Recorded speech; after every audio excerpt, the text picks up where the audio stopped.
My name is Kenneth Leap.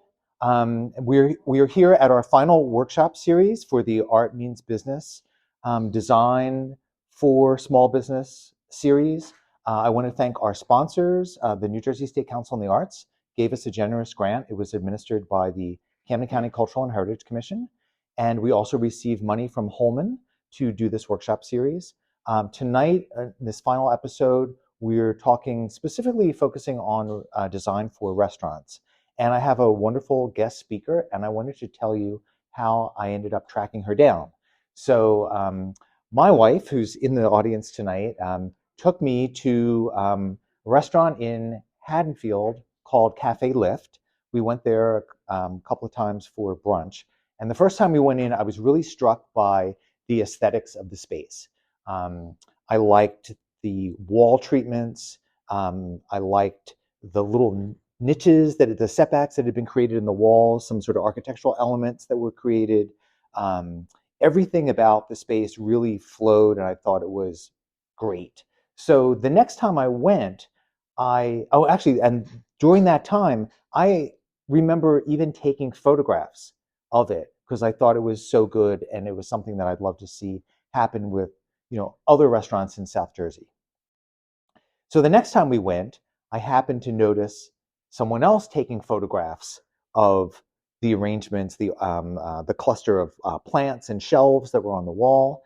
And I thought that was really interesting. Hey, here's someone who's taking photographs, and I did as well. So I went up and I talked to that person and I said, hey, I couldn't help noticing that you were taking some photographs of the decor here. Can you tell me why you were doing that? And she said, well, actually, I'm one of I work here at Cafe Lift, and part of my job is to do the social media. So she said, I don't know if she said twice a day or twice a week, I'm doing posts. And they're small posts and things. And she was just showing little details of the design of the space. And I felt that is so telling because that is something that the arts can actually bring to the table. When you hire a designer to create a space for you, you're not only getting that space for one time, but you're getting that for advertising pieces for your business that continue to go on. One of the people that we have in the audience tonight is Mike Corsetti. Mike has Cobb Fathers in Runnymede, and Mike had asked me to do a mural on the wall of his business, and I know that that's been something that helps to feature him as a landmark as people are driving by. They know where it is because that's something that pops out. So that's been the touchstone between this entire workshop series, is the importance of the arts and good design, and how good design is equal to good business. So that's where I wanted to stop my introduction. I'd like to invite Megan to come up, and Megan also brought Derek tonight. So I'm Derek. So as Ken said, my name's Megan Helmuth. I'm the owner and principal designer of Riverwards General. We're a full-service interior design studio, and we specialize in hospitality and residential design. So most of our hospitality business is in restaurant design. And as Ken mentioned, we had a restaurant open, September we did? September, we opened Cafe Lift in Haddonfield, New Jersey. So obviously tonight we're going to talk restaurant branding and design, but I wanted to just give you a little overview of kind of what we're going to go through in this so you can be prepared. And I can tend to talk fast, so feel free to raise your hand and stop me if I'm going too quickly or if you have a question. And so just to sort of set the tone a little bit, I just wanted to tell you a little bit about me and a little bit about Riverwards General. So that's me. I got into interior design at a really young age. My family moved to Chester County, Pennsylvania when I was in 3rd grade. And going through the home buying process with my parents and trying to find a house really ignited interest for me in interior design and architecture. I was a little bit of a nerd, and I collected real estate magazines, and I would draw master plans of neighborhoods and floor plans for houses and stables and barns, and was thankful that my high school offered interior design and architecture classes. So I took those when I was in school. And then I went on to get a Bachelor's of Science in Interior Design at Philadelphia University, which is now Thomas Jefferson University. And then I spent 10 years working in the industry in all different facets of the design industry, working at architecture firms, working on huge high rises in Center City and apartment buildings, to car dealership renovations, doctors' offices, and eventually restaurants, which is where I found my passion. So I started my business in 2020. It was a good year to start a business. um, but it was, in a lot of ways, a good year to start my business. And so, that's me. That's where I come from. The bulk of our business, like I said, is hospitality design, but we do a little bit of residential here and there. So this is my personal design philosophy up on the screen. So personally, I like to focus on a concept-driven space. So what Ken was alluding to that he experienced when he was at Cafe Lift Haddonfield is exactly what we aim for. You should walk into a space and feel a story. We're very concept and research driven at our firm, and we like to pull that in. We do what's called research development as one of our phases, and very important because it sets the tone for the whole narrative for the brand of the restaurant and how that plays out into all of the decisions that we make. Everything from the color that goes on the outside of the building to the type of chair we select to the color of the handles on the espresso machine. Branding and the story of the restaurant and the owners and the cuisine is a part of every decision we make. So that's where we come from in our approach. And in our process, we really like to work with everyone. I always like to tell people I'm the expert at one thing and one thing only.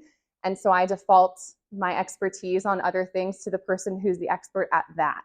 So we work a lot of times hand in hand with local artisans and craftsmen. We work with food and beverage consultants and architects. We talk to the people who are doing the life safety, fire sprinklers. We really like to let everyone be the expert at the thing they're the expert at, and we coordinate across those fields for our clients. That's really where we come in. So this first part of the presentation, I'm going to lightly touch on each of these things, but Derek is more the expert on this part of it. So tonight I just wanted to give you a little bit of a basis of how to come up with this information, right? So you guys have been talking about in the series, and what we're talking about tonight is that your restaurant and your brand should really feel like a whole story. It should feel like a cohesive element, from your menus to the exterior design, to the plants you have on the sidewalk, to if your staff wears uniforms, and what the interior aesthetic of your restaurant is. But in order to get there, there's a whole lot of things that happen first, right? There's a whole lot of things that have to happen in defining who you are and what that brand story is. So this process I have up here on the screen, I'm going to go through like real quick little bullet points for each of these, but I'm going to defer to Derek afterwards to give you his insider perspective. Derek is the head of operations for 13th Street Kitchens. Did I get that right? Head of operations? Yep. Okay. And so they not only own Cafe Lift Haddonfield, they have Cafe Lift Philadelphia, they have Kensington Quarters and Fishtown, Prohibition Tap. Is that considered Callow Hill? Spring Garden? Yep.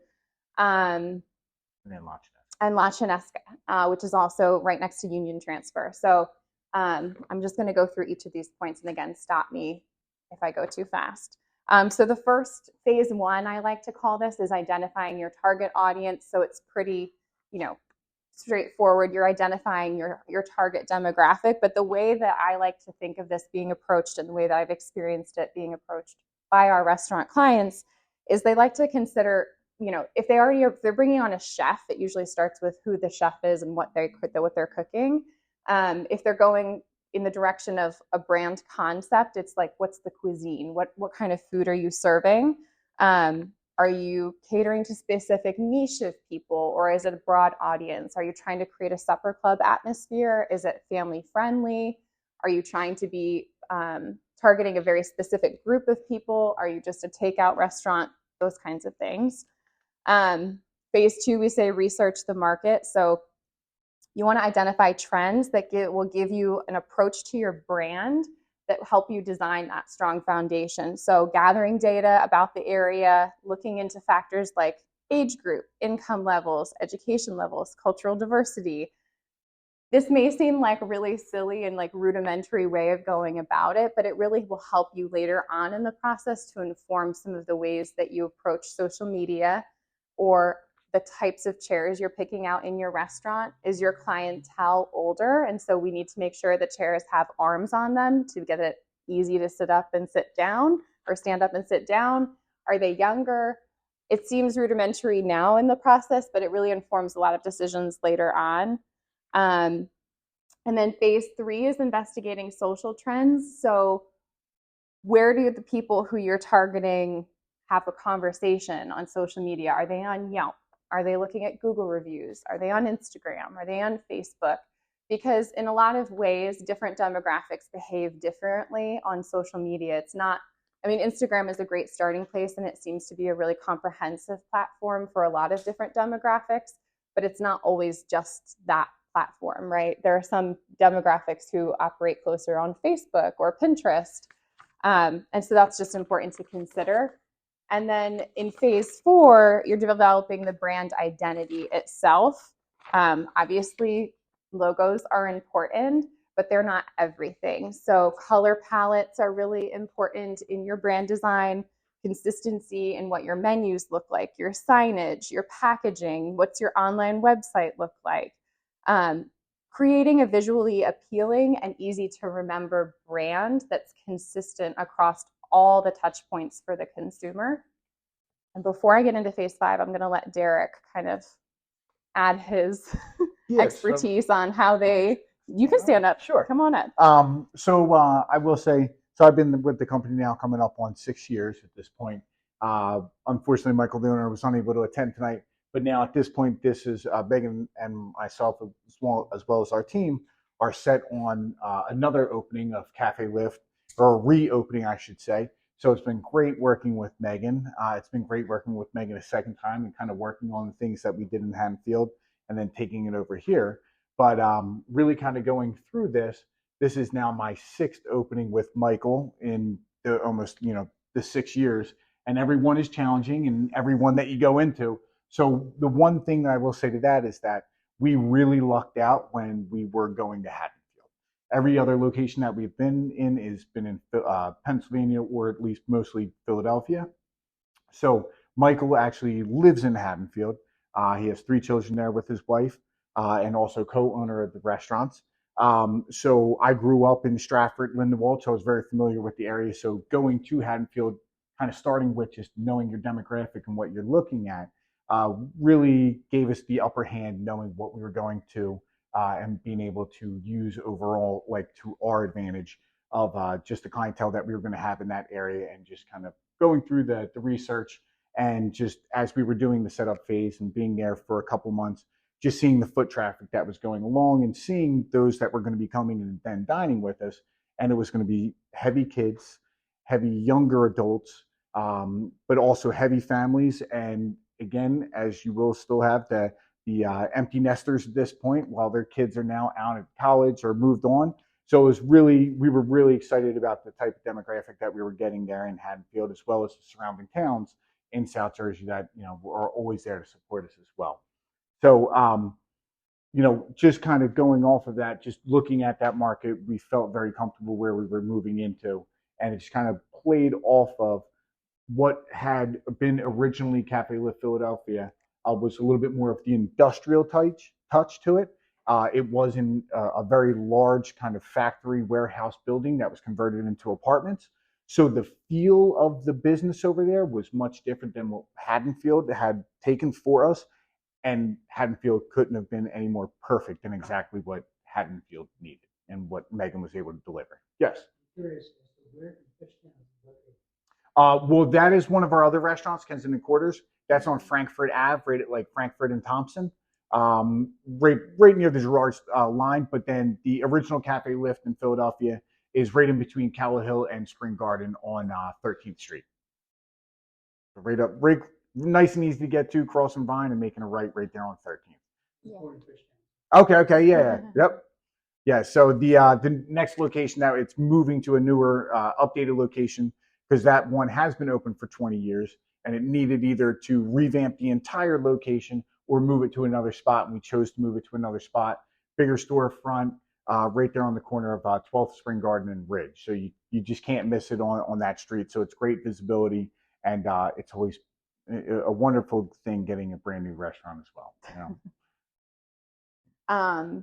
So with that, that brings us into phase 5. So I'm going to go through this last bit just about the storytelling and design. And then for the second half of the presentation, we're actually going to look at Cafe Lift Haddonfield, and we'll go through really specific photos and elements of that design to talk about how we applied some of these strategies and this thinking to that restaurant specifically to kind of give you a more tangible, relatable means of just, it's not just information coming at you. We can give you real examples. So in stage 5 of what I refer to as the owner process, and obviously, you know, I should sort of backtrack here for a second and say, I refer to this as the owner process in terms of how an owner comes up with the brand and the approach to how they handle their restaurant. That said, many owners either bring on a brand consultant, a branding firm, or they'll walk with us through that process in tandem with a graphic designer. So, you know, while it can seem overwhelming maybe to take all of this on as a business owner, there are a lot of resources and people out there who can help with the different elements in these different phases. Like there are people who will issue a market trend report for you, and you don't have to go out and try and do your own research. They'll just issue a report about the demographics and the trends of an area or a specific kind of clientele, as opposed to, you know, you walking the street and trying to mark down how many people in different age groups you see going in and out of different establishments, because I've also done that. So phase 5 of this, I call it storytelling and design. So this is where you're taking the whole brand narrative that you've developed, right? You've decided the cuisine that you have, you've decided where your restaurant's going to be, you've decided who the demographic and clientele is. And in the instance of a renovation, it's the same. It's just that instead of opening a new place, you're just revisiting the establishment where you already are. And then you're talking about what your brand goals and your brand narrative are. And then we take them into design and storytelling, and we say, okay, we know the kind of food the client wants to have. We know who's coming to the restaurant. We know who they want to come to the restaurant. And we talk about the story of the restaurant. We look for rich history. We look for something to play off of in what we come up with as a design. And then we let that inform these different things. So creating a pleasing interior, having a cohesive color scheme that relates back to your brand, bringing in artwork or murals, distinctive furniture to create these Instagrammable spots, these methods of creating and drawing up business and excitement around your business. We pay attention really closely to lighting in restaurants, because if you think about it, if you're opening a daytime brunch place, you want it to be light and bright. If you're opening a dinner time restaurant, we want the lights to be dim. And if you're opening a restaurant that's open from breakfast through dinner, you need to have a dimmable lighting system. And that matters not in just how it sets a mood, but also in how pictures are taken and photographed. Because if you look at social media and you're a dinner time restaurant, say, and you've taken all these photos, they're on your website and on your Instagram, and people are coming and taking pictures, and the whole space is bright and white and light, but you're a dinner restaurant, it's going to be a little confusing, right? It doesn't go hand in hand. The mood isn't equating to the scenario and the setup for what you're trying to be. So we really take lighting in account. And even in a dim restaurant, those lights have to be able to turn all the way up, because you have practical things like cleaning that need to happen when people aren't there eating in the establishment. Exterior facade, you guys had a whole workshop series on that, but just to sort of briefly go over, making sure that you're thinking about the facade, the exterior design, how your signage is incorporated. But I think more than just thinking about your own restaurant, it's important to consider the landscape of the place that you're in. So something that we take pretty seriously, and what we really had to evaluate when we went into Haddonfield, was what are the other shops doing? Because we don't want the people that stick out like a sore thumb in the town, but we also don't want to just blend in with every single other business and sort of get lost in the crowd. So in Haddonfield and in a lot of townships, there are standards for signage, obviously, that need to be followed, and the size of your sign and where it can be. In Haddonfield, you cannot have a sign on your umbrellas. So little things like that you learn, like where you can actually put your logo and where you can't. But those things have to be considered, and you really don't want to come in with, the neon blinking like club lights in a little main street like Haddonfield, right? So you have to really balance delicately the selections that you go for and choose. The other part of this is it's create Insta-worthy food and beverages. So obviously, we're talking a lot about how social media can impact your businesses and draw people in, and we'll get more into that later in the presentation too. But something that's really important is people are coming to you to eat, right? So the design is important, but the food and how the food looks on the plate, how it looks in the cup, what the cup looks like, what the plate looks like, what silverware is on the table, what kind of napkin your guests are using. All of those things are opportunities for you to tell your brand story, for someone to understand what your restaurant is about. Is it a takeout place? And so you only have plastic silverware, right? You're not going to go into a fine dining Italian restaurant and have plastic forks on the table. You'd be like, this is weird. I'm paying how much money for a meal and there's a plastic fork here. So those types of things are just important elements to consider in the overall landscape of the design elements that you would choose for a restaurant. And I think oftentimes they can get overlooked or they become an afterthought, and it's like, oh, right, we need plates. Well, we'll just pick white ones. But a white plain plate isn't always the right choice. At Haddonfield, they have these really nice ceramic. What are they made of? Yeah, they're ceramic and like a blush. They're like a blush linen color. Some of them feel like a robin's egg, and they're sort of an oval shape. They're much more handcrafted and they feel more handmade, and it gives an extra special touch to the way that the food is served, as opposed to it just coming out on a white plate like a lot of other restaurants would. So that's just something to think about. And then the way that someone takes a photograph of that food, whether it's you for your marketing purposes or someone who's coming to your restaurant to eat, it's all sort of composed in those photographs, and it's just selling you and selling your business in another way.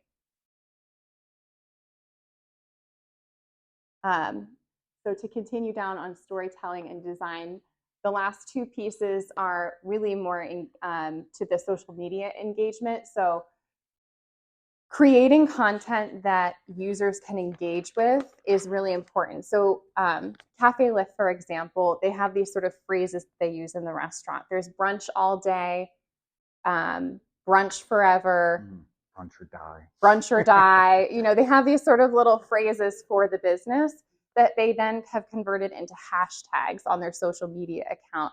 And so when customers come and have brunch, they can hashtag and post their picture on Instagram or on Facebook with brunch or die or brunch or forever or brunch all day.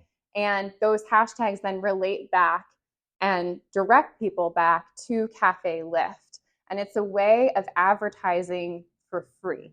I think that's like the biggest thing about social media that people miss out on is it's actually free. It's 100% free. It costs you nothing but time to go on, post a picture, hashtag it, or even better, to take someone's hashtag that they posted, their photo that they posted with your hashtag, and post it onto your Instagram stories. Because we're all humans and we all love a little ego brush, and a company, a brand like yours, taking someone's image and reposting it on their account and tagging them is like flattery. It's like a call out, a shout out to them. And so that person is so much more likely to then repost that. And all of a sudden you have a chain of these reposted images and hashtags about your restaurant that are driving people to your website or to your business in a way where you're not actually spending any like advertising dollars. It's sort of the beauty and the pain sometimes of social media is that it's out there and it's tangible. And then in leveraging influencers and collaborations, so there are a lot of companies who have social media accounts, but they're news publications. Like New Jersey Penn, they have their own Instagram account. There's Philadelphia Inquirer, Philly Foodie. So there's publications in social media that you should follow as a business owner who has a social media account. Following them is great, but there's also then your influencers. And so these are people who have food blogs or guides to small towns, or guides to whole regions like South Jersey. And you can reach out to them on social media, follow them. You can tag them on social media, invite them to come to your restaurant or establishment, and all of a sudden you're drawing another avenue of traffic back to you that you didn't have before, because they're going to come to your restaurant, they're going to put a post up, they might have 5,000 followers, and all of a sudden 5,000 people who didn't know about your restaurant do. So it's just this really interesting way that social media is helping drive these things. And the design and the photos that people are able to take in your space is really what helps drive those photos. People think, oh, that's a cool photo. That Eggs Benedict looks so good. I want to go try it because that person did. And it just kind of creates this domino effect down the line. So as I mentioned, Cafe La Haddonfield, we've brought up a lot tonight, but I wanted to go through this as a little bit of a case study to give you a window into what it's like to work with an interior designer and how we approached a project and the different things that we thought about in this space that a lot of people subconsciously don't notice, but are there affecting them and affecting their experience. And then there are other elements that we very intentionally place there to be noticed, to get photographed, to bring people back to the restaurant. So with Cafe Lift, as Derek mentioned earlier, when Michael, the owner of 13th Street Kitchens, came to me about the project, they had an establishment in Philadelphia in a very industrial warehouse, and it had been there for 20 years. They had a really great client base already in Philly, but they wanted to create a location in Haddonfield, and Haddonfield didn't feel right to just transfer everything over. The food concept was able to come over. That didn't need to be changed, but the brand itself needed to be grown up a little bit. It needed to become a little bit more sophisticated and a little bit softer and a little less industrial in order to fit into an area like Haddonfield. And this is where some of that market research and the demographics information really comes into play and helps inform that type of decision. We wouldn't have, just blanketly copied and pasted the same restaurant over in Haddonfield and been as successful as it has been if we hadn't have had that ground information to make those decisions with. So again, we wanted to make it a little bit softer, a little more sophisticated, and something that felt more of like a match for the building and location. As a designer, my personal philosophy with buildings is that I like to go off of the narrative of the building and the architecture of the building. I don't want to try and stuff a Greek or Italian palazzo type style into a white box, because the things that create longevity in architecture and design are things that feel naturally there, naturally in place instead of out of place. And so this building in Haddonfield, while we really were hoping that it had some architectural elements to salvage, it did not. The building used to be an acupressure and massage place and had been gutted and compartmentalized with a million partitions over the years, a bunch of times. So when we stripped all of that back, we were really left with this big, long, narrow, white, rectangular box. And we said, well, what are we going to do? Because the layout wasn't really that conducive for a restaurant as it was. It was just this big, long box that no one wants to be aesthetically in a very long, narrow kind of hallway feel. And so that really played into how we approached the layout of it. And I can talk a little bit more about that later, and we'll show you in some of the pictures how we broke that up. But we went into a deep dive into conceptual research, and we decided that we wanted to go in what we call a Cali Scandi design style. So this type of design embraces natural color palettes. It celebrates wood and craftsmanship. It's light, airy, minimalistic. And while that's all great, we also had to remember it was in Haddonfield. So we needed to warm it up. We needed to give it a little bit of life back into it and incorporate small touches of that industrial aesthetic to nod back to the original cafe lift. And then also bring in these little tiny nods back to like retro diners, because with Haddonfield, and with Cafe Lift specifically, it's a brunch concept. It's very, the menu itself lends itself to what you would expect at a diner, right? Like these big plates, eggs Benedict, but the flavors and the level of the cuisine is much higher, much more sophisticated than salt and pepper on your eggs at a diner. So we really played with these different elements, the diner, the industrial aesthetic of the original Cafe Lift, the new building where we were going, what Haddonfield clientele wanted. And then I would be remiss if I didn't include the pandemic's influence in a lot of our design decisions, because people after the pandemic, when they're going out to restaurants, are looking for a refuge. They're looking for an experience that's different than their home. They want something memorable, but they also don't want something that's like flashing in our face, right? Because most of the time, most of our, we're at home working on computers all day. And so we want a little bit of a respite for that, for our eyes, and a little bit of a break. So that really informed a lot of the color palette choices that we made in the design and in helping create a space that felt more like a refuge than a typical diner style might, or a typical industrial style restaurant would. And then as I go through, I'll also show you how we incorporated some different elements into the design. So let me just go down here. This was our concept mood board for the original Cafe Lift restaurants. This is always where we begin as an interior design group.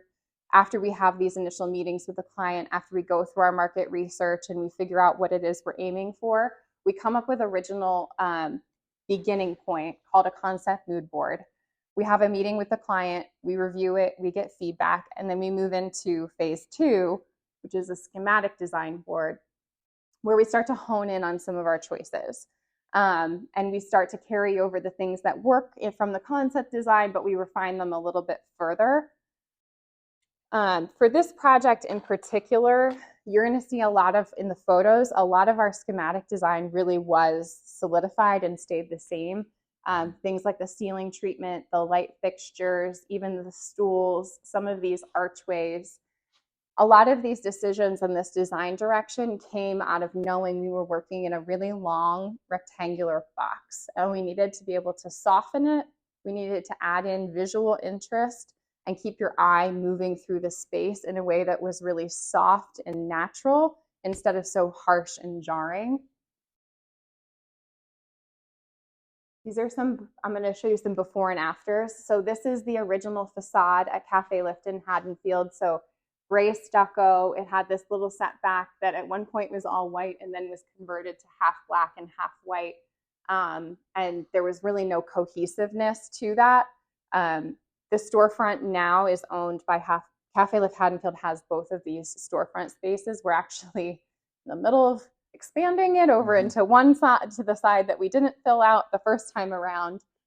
You'll see how we treated the exterior. So we completely renovated the outside with paint. That's literally just paint. So we painted the gray stucco white. We painted all of the existing windows and the trim around them black. We painted that inset. You can see over in this image on the right, it was white, but we ended up painting it black to create a little bit of a more clear divide between the apartments above and then the storefront space below.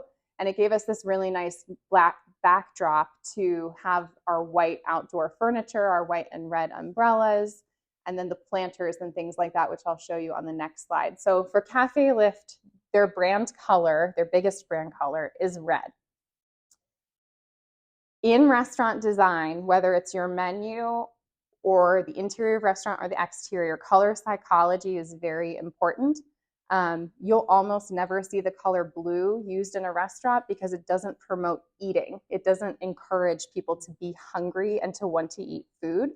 The color red is associated with almost every fast food restaurant in America. If you think about Burger King, there's red in it. If you think about McDonald's, there's red in it. Pizza Hut, there's red in it. Even Little Caesars Pizza has red in it. All of these brands bring in the color red because it's very important to encourage us as humans. We have this subconscious operation that the color red means I'm hungry and I want to eat.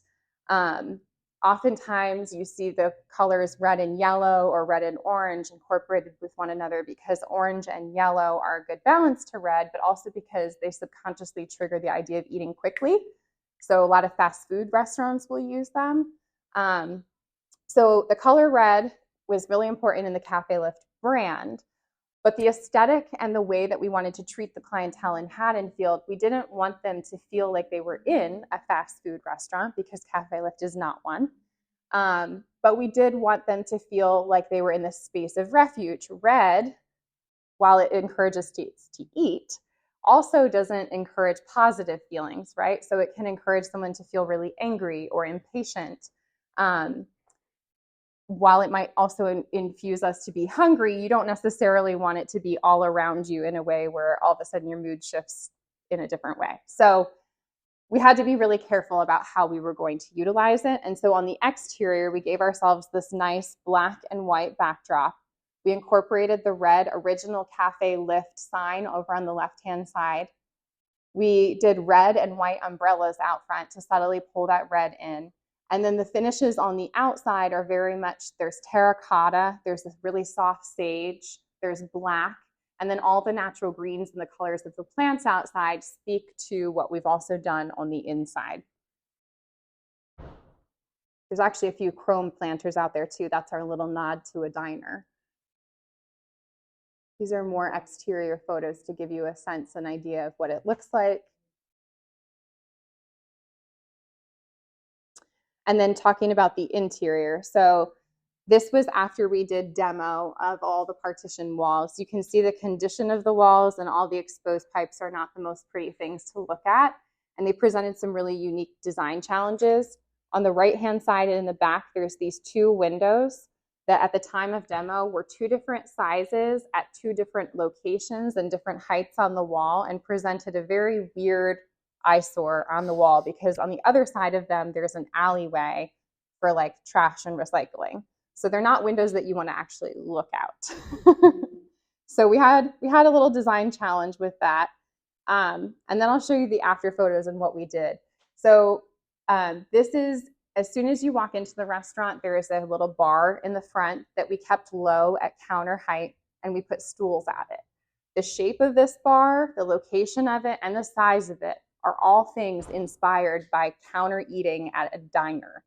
So it doesn't look anything like a 1950s diner, but it has elements of what a 1950s diner felt like in terms of the layout incorporated into it.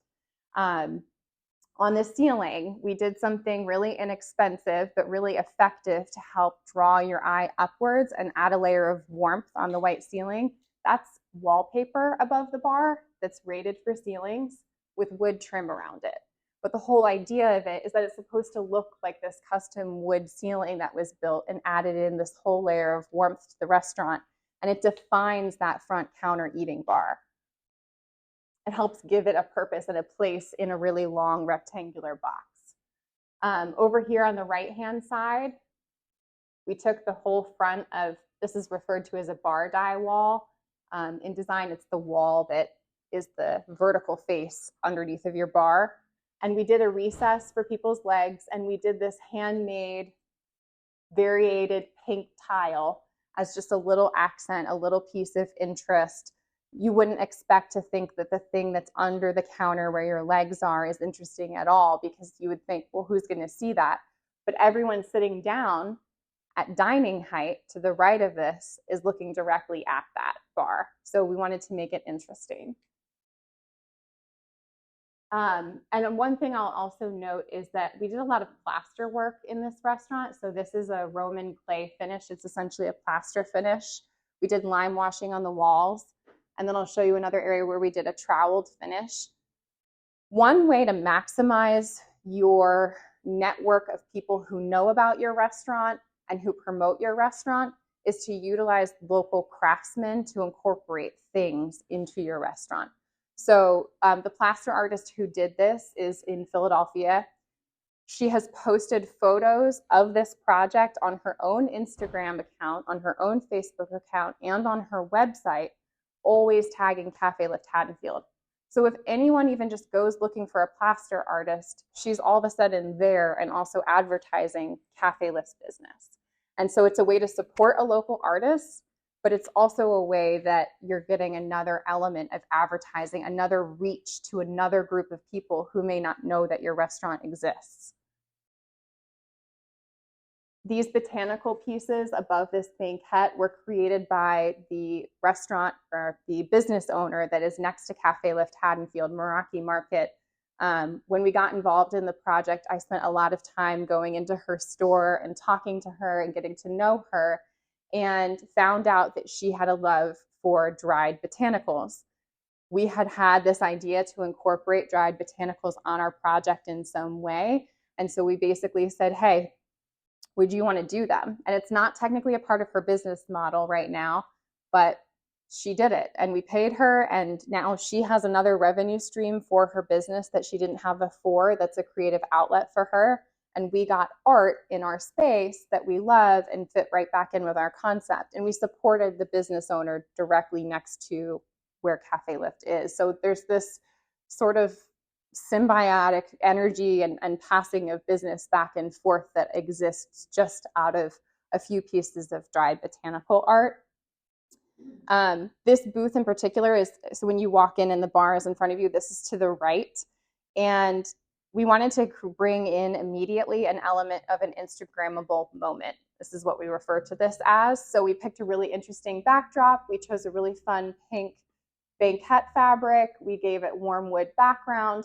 And then we gave it these really informal and casual tables in front of it to feel a little bit like a coffee shop, even though it's not, even though it's a sit-down restaurant, because it just automatically feels more approachable to someone when they're coming in the door.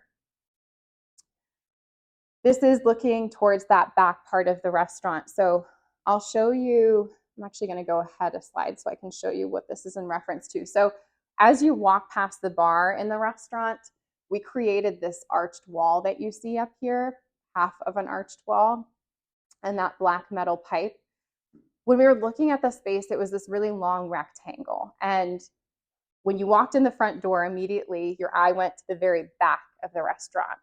And while that might seem cool when you're looking at floor plans for a house, that the whole thing is wide open front to back, in a restaurant, it doesn't feel like there's anything special. It feels like there's no private space for anybody. It doesn't feel like anything has a place to live.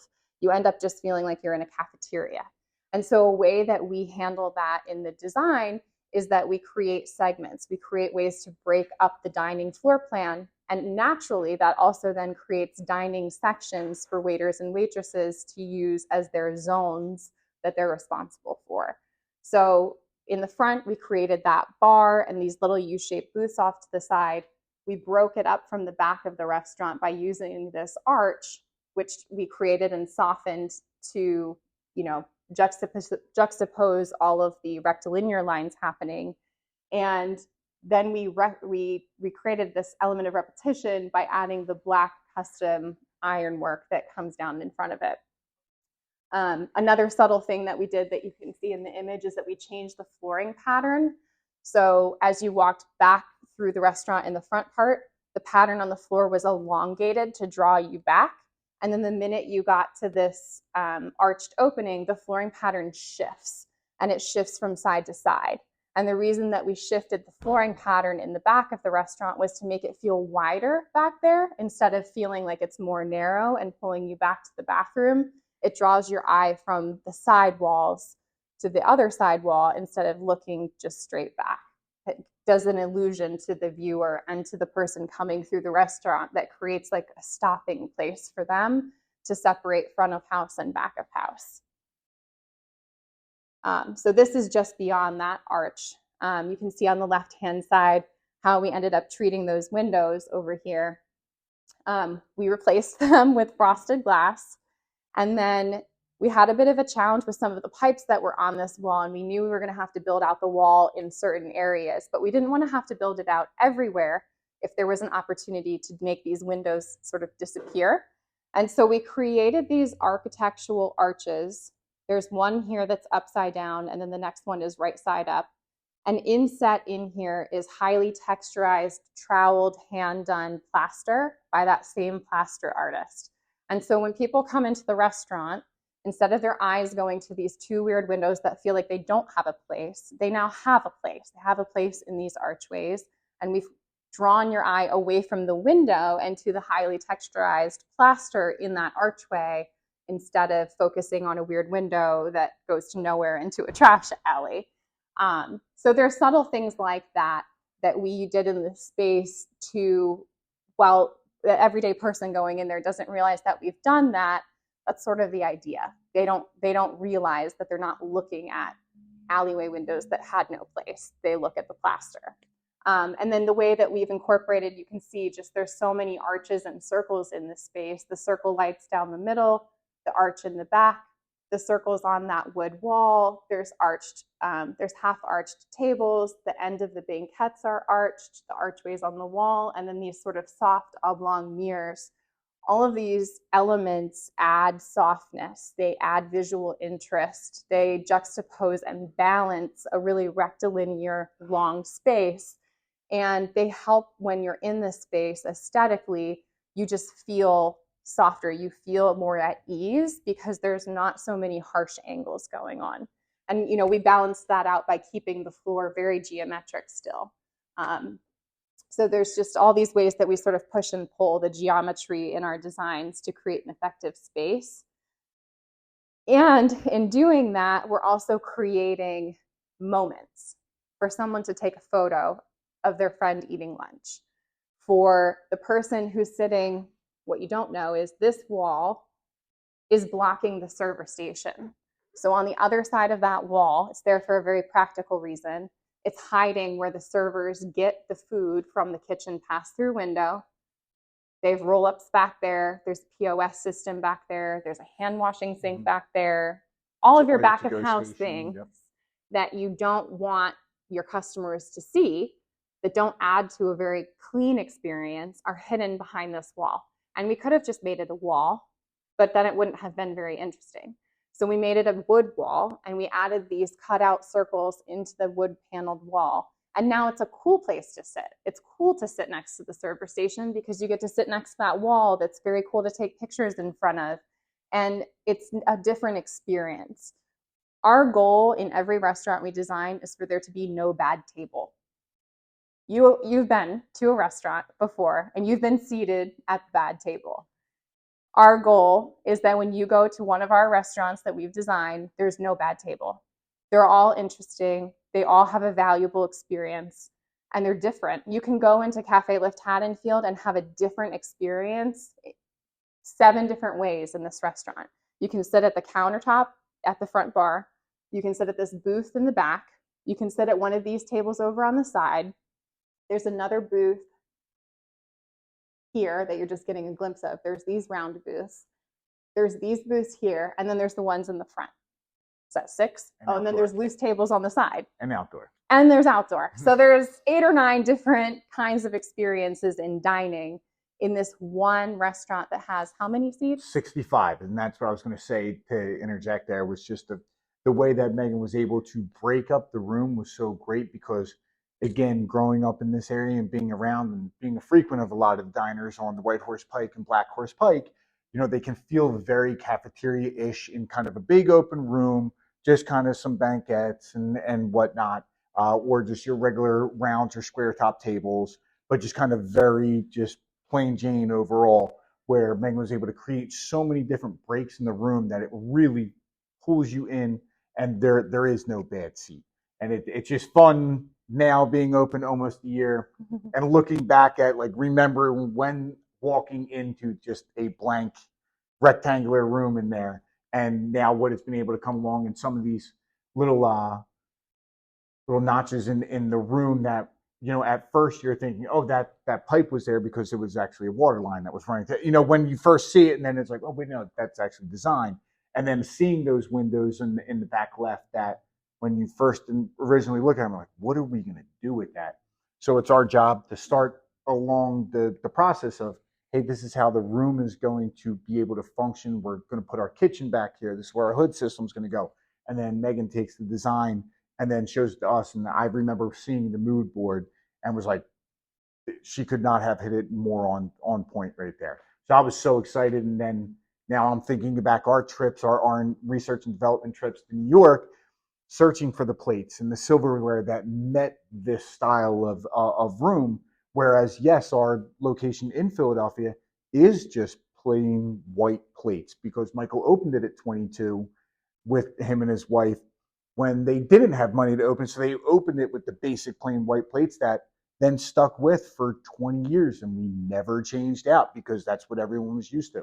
So when seeing these subtle changes that made such a huge impact, just in the guest experience, and what we talk about is, what Megan was really able to do with this was creating value what you're not paying for. So the food, no matter what, you're paying for your food, you're paying for your beverage, but the plates that we selected off of the design, the waiter's smile, the server smile that you have, like those are things that the guests are not paying for, that create such value as to why your guests continue to come back. And if you come to visit us here in Haddonfield, it's most of the time we're on a wait, and we're 65-seat restaurant that we typically do well over 400 covers every Saturday and Sunday. So the amount of times that we're turning that restaurant and moving through is pretty significant. So it is one of those that it all worked so well together, from a design and moving in. And so again, great job by Megan and her team there. It's like so nice looking back and looking at everything in this respect. Thanks, Derek. Yeah. So this is just 2 more images to show you like variations on seating and how we still made them interesting. So there's only 3 chairs in the restaurant that look like this. There's only 3 ochre mustard yellow chairs. And we did that because we wanted to break, again, that sort of cafeteria feeling, that feeling that everything feels the same. And so in the restaurant, we have these sort of plywood maple chairs with white arms. We have other ones that match it, but they have green arms. And then we have these 3 yellow chairs. And it seems silly at the time when your client is looking at you and they're like, why are we not just buying 50 of the same chair? And you have to say, because we don't want to be a cafeteria. And in what buying 50 of the same chair is very economical in some ways. And in other ways, it costs almost next to nothing to just shift and buy a different style of chair for 3 in the whole restaurant, that all of a sudden give the customer a different experience and give the client a whole different set of images that they can use on their website and their social media, and a backdrop to their food photography. If I can interject again, Go ahead. It pushes us at that point, as the operations side, to Megan pushes us to find better supplies for ourselves. So just as simple as your basic like black bar mats that you see on typically every bar out there, it pushed us to find, like, let's find nicer bar mats. We went out and found the green that matched it. And again, it's a white countertop for your bar, so white tile. So to have a black bar mat, it's going to contrast so much and stand out like a sore thumb in this restaurant. So those just little design elements that we would sometimes always fall back in the habits of purchasing those little everyday supplies. It pushed us to then go outside of our norm and then find better things that were only going to just stand out that much more. Yeah. There's the green bar mats that Derek's talking about. Yeah. So the next set of boards I just wanted to show you some specific ways that this trickled into little decisions and also into branding elements, from an operations perspective. So on the left, there's a photo of the espresso machine that's at the front counter, and the bar mats that are in front of it, which Derek alluded to already. He told me we were going to get bar mats, and I was like, what color are they? He's like, they're just black bar mats. I was like, that's not going to do, Derek. And we cannot have black bar mats up here. It's going to look so silly. We have white countertops. We have a maple wood edge to those countertops. It's going to be like a super high contrast. And he's like, you're right.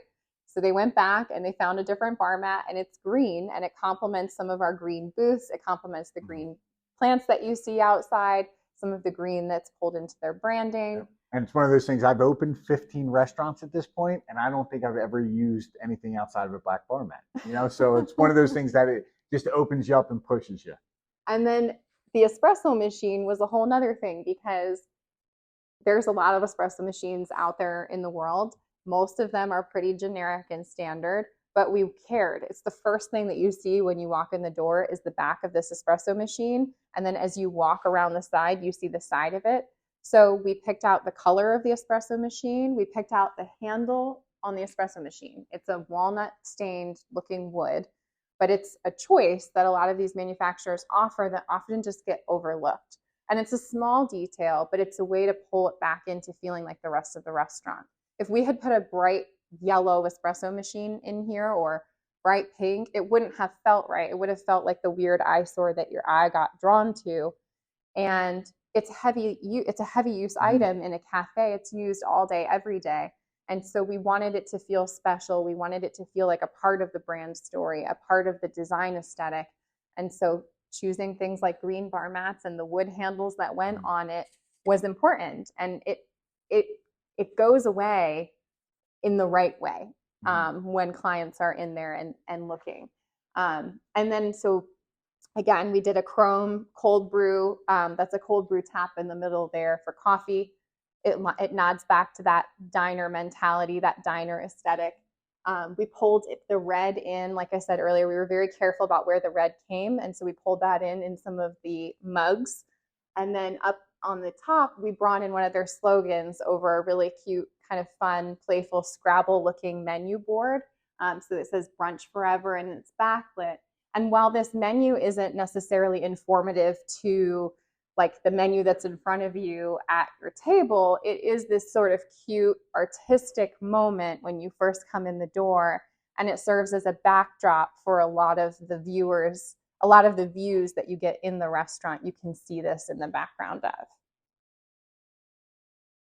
And then these are the branding elements that got brought into the design as well. So they have their own labeled coffee, Forever Coffee. So that's on display in the restaurant. That little mug down here is branded with their, I think it says Lift Brunch, Brunchery on it. Yep. And then these are little, actually, I think this is really cute. They did this before I even met them. These are little pin buttons that they keep at the front that you can take on your way in or on your way out that just have their logo on them. And it's something that's like a simple little thing that seems so silly, but it's another brand touch point that people remember, and kids love them. Yeah, that we always have to run and grab more at the office. You always have to run and grab more of the little buttons at the office because people love to take them with them. And then all of a sudden your brand, your logo is walking around on someone's backpack, or they show it to their friends. It's this little thing that they took away with them from the experience they had at your restaurant. So I just think it's really cool. And then we have some brand merchandise that they sell up here on the top shelf behind the bar that pulls in some of that red really subtly. And then I'm going to let Derek talk about this because this is way more his realm than mine, but they do an entire day of food photography. Mm-hmm.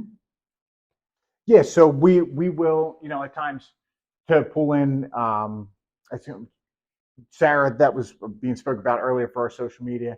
We'll do a lot of times where, especially with new menu changes that are coming up, we'll do full photo shoots. We bring in the whole staff, make sure that they taste all the food, but it gives the ability for our social media marketing director. She'll be able to get different kind of candid photos with the staff kind of sitting and hanging, having a good time. And that goes back into kind of that whole Instagram approach is to, 5-10 years ago, a lot of times, especially in Philadelphia, much more with the food scene, guests seem to be a lot more looking for the story, just kind of the background as to how the cooking was happening from the chefs. Whereas now it's a lot more of design, the energy, the vibe of the location, and being able to, one, not only have great looking food and have those be able to pop up on your Instagram, but being able to show that table having a phenomenal time in a great looking restaurant has really incorporated, just a great success from like our marketing side for Instagram. So not only, again, just taking the photos of the food, but incorporating the whole restaurant, the team players that are in there, showing them, the staff morale, nice high, smiling faces as you're walking through the door is just promoting your business even more. And it also makes me want their eggs Benedict Yeah. and cannoli French toast. And it just, again, it pulls it together. Those plates, and again, taking that mood board and being able to take that to New York and hit Fortessa to be able to look at their whole plate line to find exactly which ones that we wanted, the weights of the silverware, knowing that we have to move them quick, not smearing too much, not holding fingerprints too much. The plate's the same thing where, again, your eggs coming off can be a little bit more, if it's coming off the greasier side, whereas a white plate is going to smear, is going to show your fingerprints more. We got these nice, more ceramic plates that as you wipe and kind of clean the edges, it's a much more of a clean approach. So it's where when you're getting served your food, it's not like, oh, okay, I had 3 fingerprints all across the edges there. They're nice, clean, and extremely well presented dishes that are, that then as you eat, takes it home for you and kind of wraps everything up, just with how phenomenal the food is there as well. Yeah, it doesn't hurt that you have No, good food. no. The chefs make our job easy in that sense.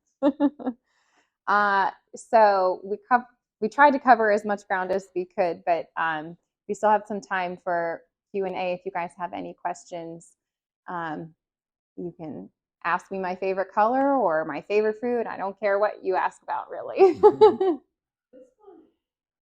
is, I don't know, call it a pet peeve or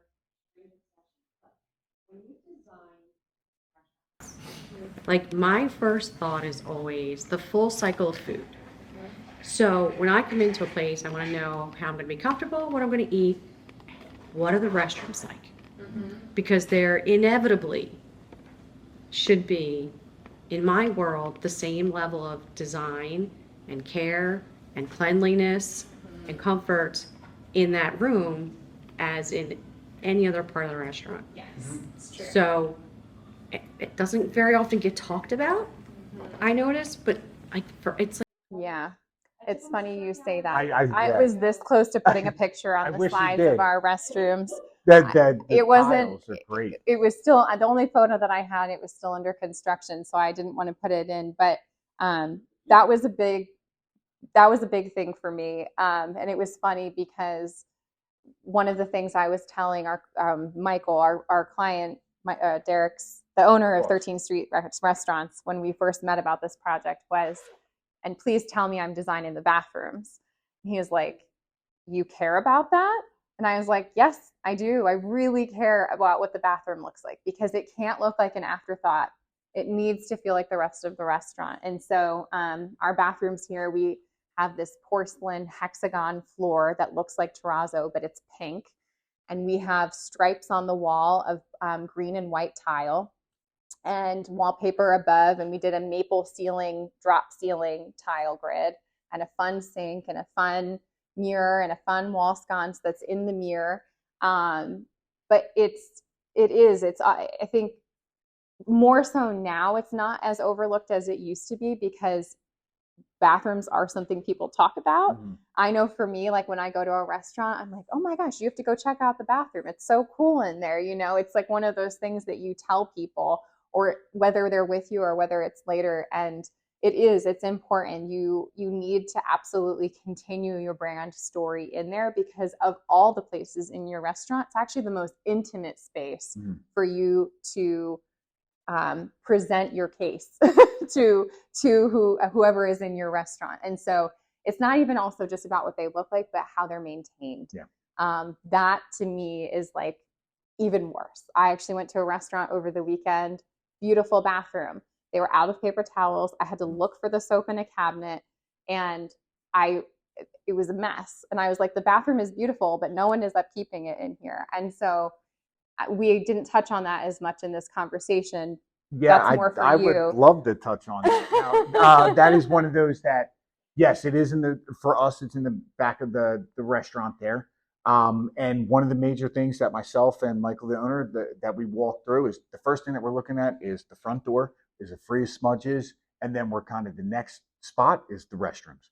Are we stocked up with paper towels? Are we stocked up with toilet paper? I remember going to Megan and letting her know, hey, we need to have some sort of storage container inside the restroom so that way it's quick and easy to be able to refill with your paper towels and toilet paper, soap. So that way you're not running all the ways back to the supplies. So just being able to have those little differences there and being able to utilize the room appropriately, as well as for us having a baby changing station. So finding a nice baby changing station that is not just your run of the mill one. So that way, because again, we knew we were going to have a ton of families coming through, and then again, unfortunately, sometimes Megan did have these beautiful little door handles that were great, but when they were put on, it was where on my side, the operation side is like, ooh, guess they're gonna have a trouble with that because it was like a small little door lock to it. So like a little push pin lock. And we had to change those probably within the first week because every single guest walked in and it was like, and then we put a little, P-touch type label, like please push pin, to lock. And after every guest walked out, like, how do you lock the door? We had to then go back to the generic handles where it has the vacant, non-vacant type deadbolt lock to it. That again, it's tucked away, so it's not that easily seen. But it's picked them to functional. match Yep, and everything else. and it matched. But it is one of those, hey, that's a functioning part of the restaurant that guests want to feel comfortable when they walk into the restroom. They can lock the door and feel comfortable that it is locked. So but the restrooms, and I always make jokes now. It's again not about the stories. It's who has the coolest bathroom that you're taking a picture from in their mirror with the light bulbs all over. So it is very much a main point in the restaurant that you have to knock out. And you can do it in a way that's cost effective. I mean, for us in Haddonfield, it was as simple as like we picked all black hardware. So we had a black handle, a black lock, a black faucet. The grab bars are black. It's a small choice, but we made a big impact in just switching the color of something in the bathroom. But then the storage locker was this really nice blush pink. Yeah. So it kind of pulled in the pink from the tiles and the floor. So it just kind of pulled everything together, so it didn't look like such, an obstruction, an eyesore in the restroom that is not always the biggest. It's a nice size, but it is a nice little storage container in there. Yeah, that's awesome. I always think about it because like even throughout your lifetime, whether you're single and on a date, and that's your moment, you know what I mean, and you need to be in a place where it's as nice as the place you're going to eat. Yeah, you know what I mean, because fix yourself up, like I said, and then when you have a family, just like you said, well, now it has to be a place where you're comfortable bringing a child that's clean and safe. And it's so weird, but I even think there's like such artistic moments available in that space because it's an intimate moment. Like you said, you're sitting here, this is nice, or not so much. Like you have the time to sit and look.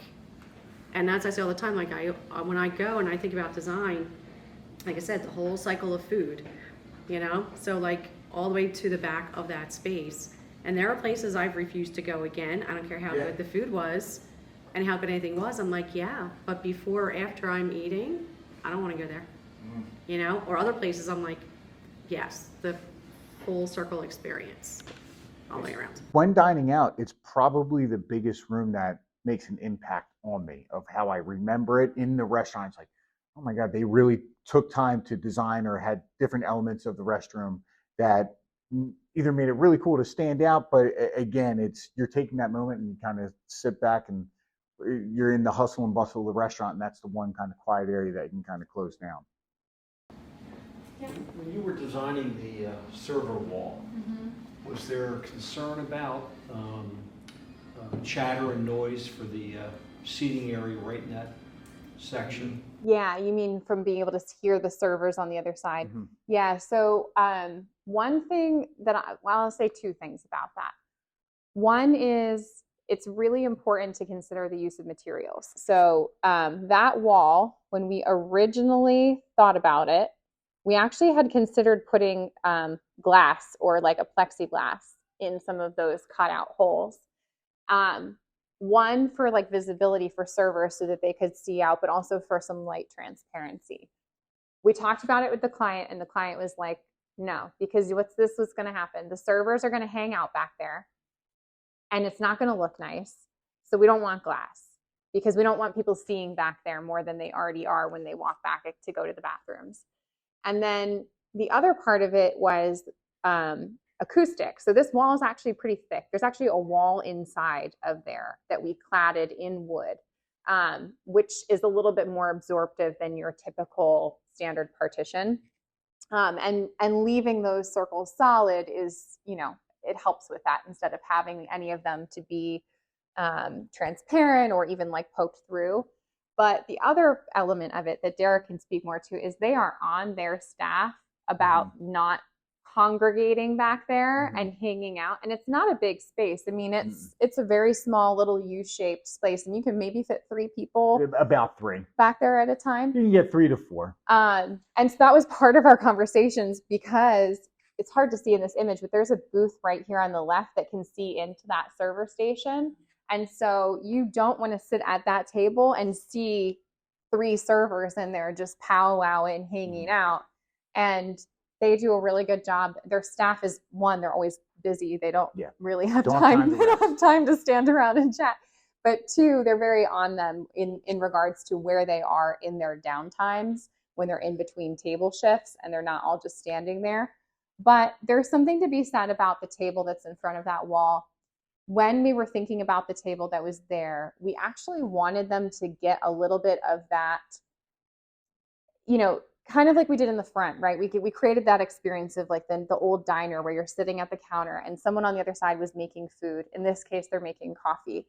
At that table in the back, we added that window on the right-hand side that goes into the kitchen. It's a frosted glass window. It's ribbed glass, so you can't fully see through.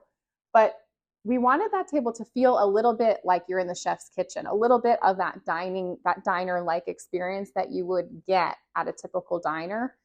And so it is a little bit noisy. It isn't the quietest table in the restaurant, but there's something to that gives you a little bit of energy when on the other side of that partition where the frosted glass is, you can kind of see the guys cooking on the line on the other side. And I think there's something to that. It helps create a moment. But yeah, I mean, we definitely were worried about acoustics. We were definitely worried about sound. Something that we did not implement in this restaurant, but that we have done in others, is acoustic cans. There are cans that look just like a recessed light fixture that you can put in the ceiling, and they will help absorb sound. And so in some instances, we use those strategically in certain areas if a table does seem like it will be in a louder area, and you can install them in a drywall ceiling, a drop ceiling, whatever type of ceiling you have, and it will help absorb some of that sound into the ceiling. Yeah. So everything you've touched upon has been amazing, and I did have that experience there too, but I wanted, and you've been very complete with everything you've told us, so I'd like you to circle back and just fill in a little bit about the planter boxes at the street, how they were designed, how they're maintained. Is there a service that replants them? So think about the seasonality of that, and any restrictions with the town itself on how the sidewalk could be used in front of your building. So Haddonfield has a lot of restrictions. They have a lot of rules and regulations about the sidewalk itself. So we actually had to submit a plan to the borough for approval before we could do anything. We had to show them the furniture we were using, the umbrellas we were using, the planters we were using, and a layout of that. There is a rule that on the sidewalks in Haddonfield, I think it's 4 feet. There's a 4-foot walkway that's continuous in front of one storefront to the other, so it can't be offset, that you have to leave as a means of travel path for people who are walking on the sidewalk. And then there's an easement from the sidewalk, the edge of the curb, in 36 inches that you can't have any furniture there because there are parking meters. And so you need to be able to get out of your car, service the parking meter without any interruption. So we had to work within those parameters. There's also an egress coming out from the apartments above, just adjacent to the main doorway for Cafe Lift Haddonfield. So we could not block the egress from that fire stair for those apartments. So there was all those things to take into consideration in selecting the outdoor stuff. So we did that in-house. We selected all of the planters ourselves. We made a plan. And then I took them to a nursery, a local nursery here in New Jersey. And I said, this is how much sun I'm getting. This is the kind of look that I want. These are the planters that I have, and I need you to help me figure out plants to put in here that they don't have to replant. So I don't want anything that's considered as an annual, then they don't come back. You have to plant them annually. So I only wanted perennials, and they helped me. They don't charge you for that. So we just bought all of the plants at the nursery and went and planted them ourselves. A lot of the planters we got some of them from Wayfair, and they're, I don't know, I think you can see them in one of these images. So these ones right here, these we kind of used as a barrier on the street. Let me see if there's another image right here. So we basically got 6 of these big black rectangular planters. They're probably this tall, and we use them as a barrier to sort of soften the street noise. So in Haddonfield, you have the main street, you have parking on both sides, you have parking meters, and then you're sitting on the sidewalk at this little table. And while the street it has a low speed limit, it can be loud when cars are going by and big trucks come through for delivery. So we wanted to give a little bit of a partition. So in these planters, you can see we planted really tall grasses in them so that it would act as another vertical barrier for the people who are sitting at the tables on the other side of them. And then we incorporated all these other fun little small planters throughout to sort of break up the area. And a lot of those came from West Elm, Home Depot, Crate and Barrel. We kind of went all over the place for the planters, just looking for things that fit the right aesthetic and price point, because that's the big sort of elephant in the room, right? Like, design costs money, costs something. And what I always like to tell people is our niche, Rewards General's, our niche in the market is that we create high design at an affordable price. The reason I started my business, one of the biggest reasons I started my business, was because I have a core belief that design should be tangible to everyone at all times in all places, because all a good design does is better your experience and your life and the way that you interact on a day-to-day basis with other people. Someone designed this room and picked out this furniture and these chairs and these desks. And I think there is a misconception about interior design specifically, that we're very expensive and then all of a sudden it equates to a lot of dollars. And so when I started my business, I was working for startup businesses, nonprofits, people who didn't have the money and resources to hire a large design firm. And it's still a core belief in my business. So we design around a budget. I always ask, the first question I ask a client is, what is your budget? And then tell me what your goals are. And then I'll tell you how that budget can work with your goals. And so we're very cost conscious on things. Like, we have really fun tile at the counter at Cafe Lift Haddonfield, but it's very cost effective tile.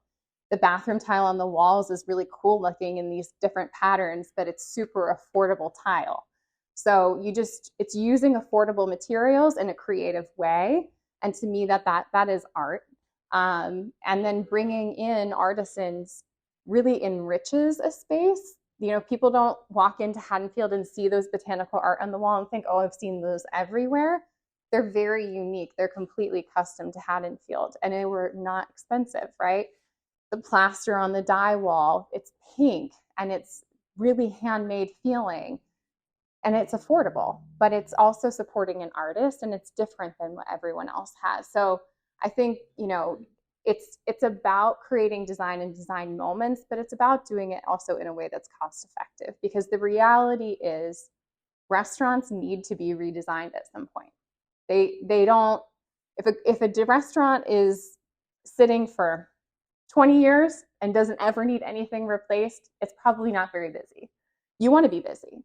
You want things to start to get worn at some point, right? But you also need them to last 7 to 10 years. That's sort of the industry standard with interior design and architecture in a hospitality space is 7 to 10 years. That's how long they say things typically last. And it's a big investment to make. So you want to pick the right things. You want to make sure that they're lasting, but you also don't want to spend every dollar that you have. And I think there's ways to do that. And be creative and create cool spaces without spending a ton of money. To go off on that tangent for you in answer to your question about planters. But yeah, even the outdoor furniture that you pick, just for us on an operational standpoint, is it's lighter equipment, and the tables flip up. You're able to unhinge them and flip them up, and we don't have a lot of storage room.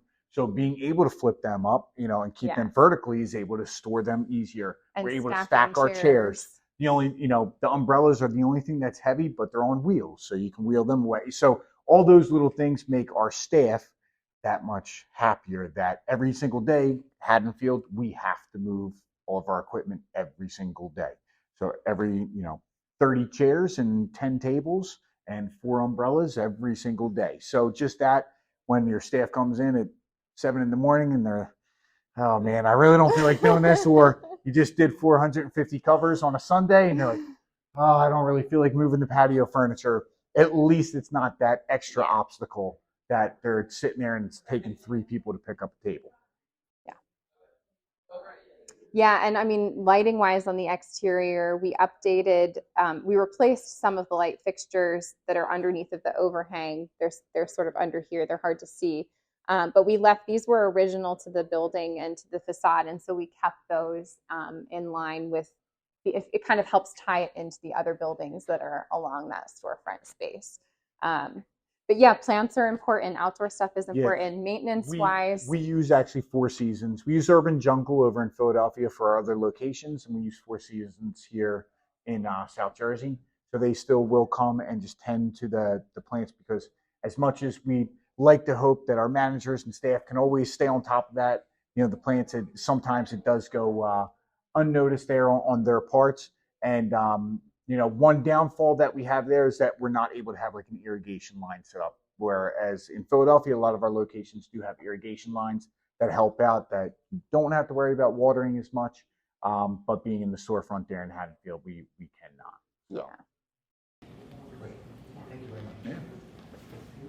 Yeah, I wanted to tell you what I noticed first when I walked into Cafe Lift. That made the biggest impression upon me was the treatment of those windows with the with the decorative plasterwork, and the shape of them, and and with the frosted glass, and it reminded me immediately of places in Europe that I've been to, where you have the older architecture that needs to be, made unified in some way. So to hear that was specifically dealing with windows that were oddly placed, you did a fantastic job with that. So I want to say that really, I noticed that as a design professional, that's what I saw. Yeah, that's definitely one of the top things that's called out for when we're hearing guests, inquire about who did design work. Was like, how did they do the windows like this? What is that kind of look? So that it's really, it definitely does make a really big pop in the room. So, another quick one. So, I'm sitting here and I'm thinking, all right, so my name's Debbie and I'm with the treasurer, Bree Manager Runnymede. I don't have business, but I go to. So, one of the things I was wondering, because we're talking about like redesigning the businesses on our main area, right? And incorporating the arts, and like colors always the big thing for me. I know it's like always creates, I feel like you're talking about softening. So, for the folks in the restaurant business that are redesigning, is using color on things that they already have a good idea, or is it more suggested that they replace? Because like you said, you might have great chairs, like they're sturdy, they're fantastic, but they're just wood, say.